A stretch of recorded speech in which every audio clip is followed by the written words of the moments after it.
Good morning student. आज हम दो बेलों की कथा का आगे से पढ़ते हैं। दोनों दिन भर जोते जाते, डंडे खाते, अड़ते, शाम को थान पर बांध दिए जाते और रात को वही बालिका उन्हें 2 रोटियां खिला जाती। प्रेम के इस प्रसाद की यह बरकत थी कि 2-2 गाल सूखा भूसा खाकर भी दोनों दुर्बल न होते थे, मगर दोनों की आंखों में रोम रोम में विद्रोह भरा हुआ था। किसके आंखों में बसा हुआ? हीरा और मोती के रोम रोम में विद्रोह भरा हुआ था। दोनों की प्रश्न यहाँ से बन रहा है कि किनकी आंखों में विद्रोह भरा हुआ था?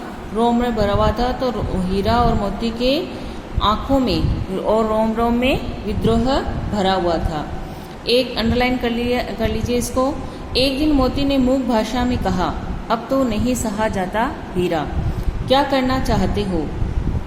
एकाध को सींगों पर उठाकर फेंक दूंगा, लेकिन जानते हो वह प्यारी लड़की जो हमें रोटियां खिलाती है उसी की लड़की है जो इस घर का मालिक है। यह बेचारी अनाथ न हो जाएगी तो मालकिन को न फेंक दूं, वही तो उस लड़की को मारती है। लेकिन औरत जात पर सींग चलाना मना है, यह भूल जाते हो। तुम तो किसी तरह निकलने ही नहीं देते, बताओ तुड़ाकर भाग चले? हाँ, यह मैं स्वीकार करता हूँ, लेकिन इतनी मोटी रस्सी टूटेगी कैसे? इसका एक उपाय है, पहले रस्सी को थोड़ा सा चबा लो, फिर एक झटके में जाती है। अब ये बता रहे हैं कि उन्होंने रस्सी तोड़ाने का क्या उपाय सोचा कि रस्सी को थोड़ा सा चबा लो, फिर वो झटके से टूट जाएगी। रस्सी का क्या उपाय निकाला ना? एक ही उपाय बता कि पहले रस्सी को थोड़ा सा चबा लो, फिर झटके में जाती है। रस्सी टूटने का उपाय उन्होंने ये है देखा है। फिर यहाँ से प्रश्न बन रहा है, लेकिन औरत जात पर सींग चलाना मना है। यह इस कथन के माध्यम से, हीरा के इस कथन के माध्यम से स्त्री के प्रति प्रेमचंद्र के दृष्टिकोण क्या है? तो इसमें है कि प्रेमचंद है वो स्त्रियों के प्रति आदर भाव रखते थे और उनके बल प्रयोग के समर्थक नहीं थे। इसलिए वो कह रहे हैं कि हीरा के इस कथन के माध्यम से स्त्री के प्रति प्रेमचंद्र का प्रति आदर भाव और उन पर बल प्रयोग न किए जाने के भाव व्यक्त हो रहे हैं। ये आया ना यहाँ से, औरत जात पर सींग चलाना मना है। तो इस कथन के माध्यम से स्त्री के प्रति प्रेमचंद का क्या दृष्टिकोण है, ये प्रश्न यहाँ से ऐसे बन रहा है। तो उनका प्रेमचंद का स्त्रियों के प्रति आदर भाव रखने और उन पर बल प्रयोग न किए जाने के समर्थक हैं। आगे पढ़ते हैं।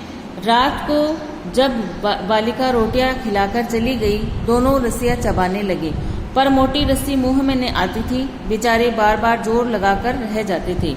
सहसा घर का द्वार खुला और वही लड़की निकली। दोनों सिर झुकाकर उसका हाथ चाटने लगे।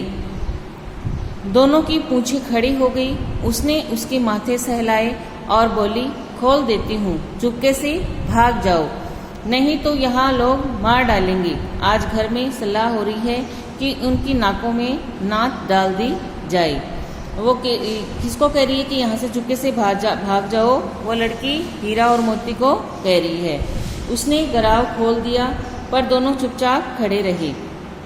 गराव होती है रस्सी जिससे गायों और बैलों को बांधा जाता है ना, वो उसे कहते हैं रस्सी। मोती रस्सी को कहते हैं। मोती ने अपनी भाषा में पूछा, आप चलते क्यों नहीं? हीरा ने कहा, चले तो, लेकिन कल इस अनाथ पर आफत आ जाएगी, सब इसी पर संदेह करेंगे। सहसा बालिका चिल्लाई, दोनों फूफा वाले बैल भागे जा रहे हैं। ओ दादा, ओ दादा, दोनों बैल भागे जा रहे हैं, जल्दी तोड़ो। वो लड़की क्यों चिल्लाई? उसने गराव खोल दिए थे, लेकिन फिर भी वो दोनों चुपचाप खड़े रहे। वो लड़की वहां से उनको भगाना चाहती थी, लेकिन उस पर किसी का संदेह नहीं हो, इसलिए वह चिल्लाई कि दोनों फूफा वाले बैल भागे जा रहे हैं। आगे पढ़ते हैं हम।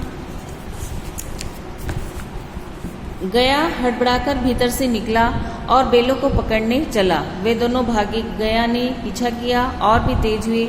गया ने शोर मचाया। फिर गांव के कुछ आदमियों को भी साथ लेने के लिए लौटा। दोनों मित्रों को भागने का मौका मिल गया। सीधे दौड़ते चले गए, यहाँ तक कि मार्ग का ज्ञान न रहा। जिस परिचित मार्ग से आए थे उसका यहाँ पता न था। नए नए गांव मिलने लगे। तब दोनों एक खेत के किनारे खड़े होकर सोचने लगे, अब क्या करना चाहिए। हीरा ने कहा, मालूम होता है राह भूल गए हैं। राह यानी रास्ता। कि हीरा ने क्या कहा कि लगता है हम रास्ता भूल गए हैं। तुम भी बेतहाशा भागे, वहीं उसे मार गिराना था। उसे मार गिराते तो दुनिया क्या कहती, वह अपना धर्म छोड़ दे, लेकिन हम अपना धर्म क्यों छोड़े। दोनों भूख से व्याकुल हो रहे थे। खेत में मटर खड़ी थी, चरने लगे। रह रहकर आहट ले लेते थे, कोई आता तो नहीं है। खेत में मटर लग रही थी तो दोनों वहाँ पर चरने लग गए थे और दोनों ऐसे आहट ले रहे थे कि कोई आ तो नहीं रहा है। जब पेट भर गया तो दोनों ने आज़ादी का अनुभव किया। दोनों ने आज़ादी का अनुभव कब किया, जब उनका पेट भर गया। तब दोनों कौन, हीरा और मोती ने आज़ादी का अनुभव किया। इसको अंडरलाइन कर लीजिए।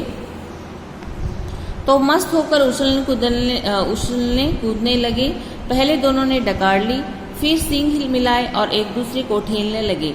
मोती ने हीरा को कई कदम पीछे हटा दिया, यहाँ तक कि वह खाई में गिर गया। तब उसे भी क्रोध आया, संभलकर उठा और फिर मोती से मिल गया। मोती ने देखा खेल में झगड़ा हुआ चाहता है तो किनारे से हट गया।